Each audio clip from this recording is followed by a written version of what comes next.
ज़कात का अमली सबूत क्या है؟ सवाल अच्छा है आपका।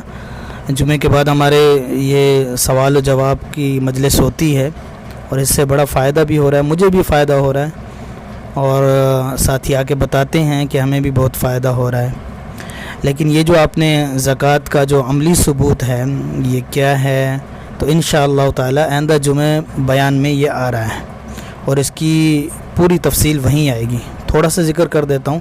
देखिए, ज़कात देने से ज़कात देना इस बात का अमली सबूत है कि बंदे के पास जो कुछ भी है वो अपना नहीं समझता, बल्कि अल्लाह ताला ने सब जो कुछ भी इसके पास है वो अल्लाह ताला का समझता है और उसके सुपुर्द किया गया है, और ये अब उसकी रज़ा के लिए, उसके कुर्ब के लिए और अल्लाह ताला की रज़ामंदी के लिए ये उस माल में से ज़कात निकालता है और अल्लाह के रास्ते में देता है और बिला झिझक देता है।